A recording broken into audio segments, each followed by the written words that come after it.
Today we're putting the clutch back in with my xs750. If you haven't seen how to get to this part, go watch my first video. I'll leave a link to that in the description.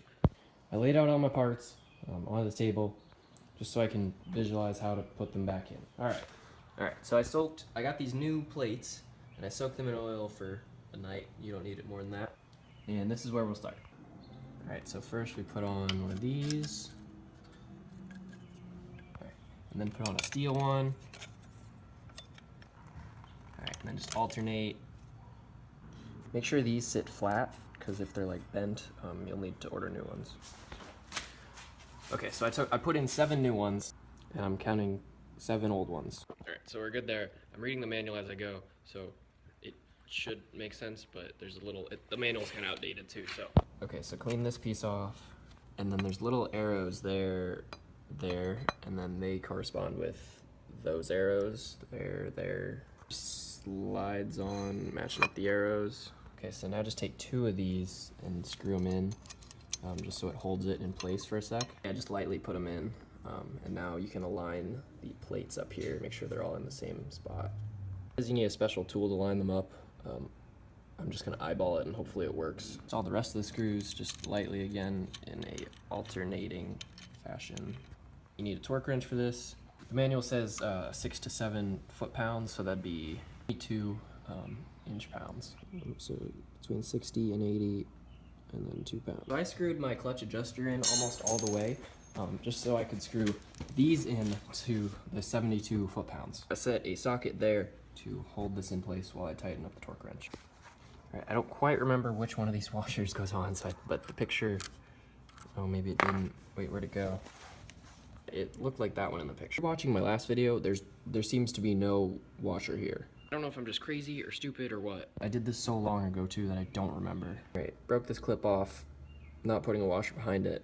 It looks like it's not going anywhere, so I'm just gonna leave it be. So it says install plate washer, and then it says install spacer, and then it says install clutch housing. But I'm gonna go in that order, hoping that the manual's right, even though it wasn't before. Have someone hold the clutch handle, and then you can push this housing on inside there, and then line up the plates as you push it on. You get this all the way to the back here. You put the chain on around there. Add this piece on, it lines up into that. You're supposed to put this on first. And I think this slides on somehow. Okay, it's only going on like a little bit at a time.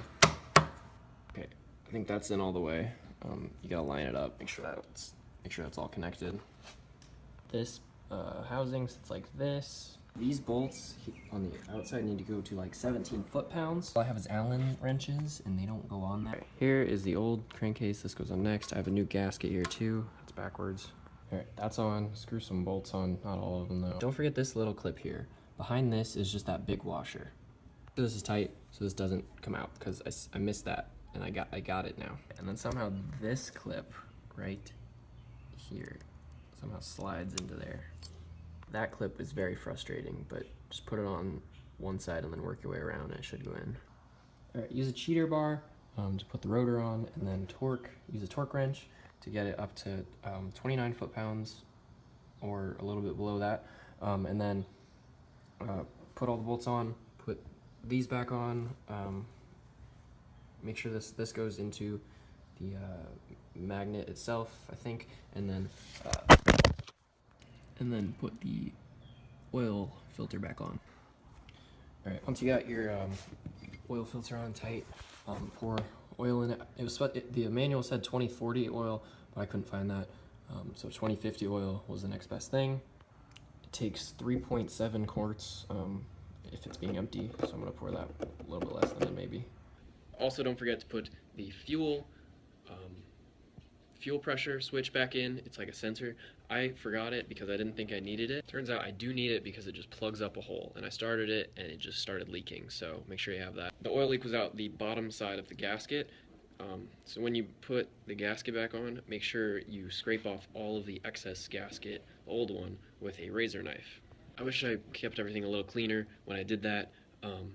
Don't make the same mistakes I did, that's why I'm sharing this. If you found this helpful, I have a couple other videos of me building a giant gas-powered skateboard. I'll link that here. I just moved into this awesome new house right by a college, and next video The next video is going to be how to put up this LED light strip lighting and hook it up with the music so it like beats with the music. Like and subscribe, please. Thanks for watching.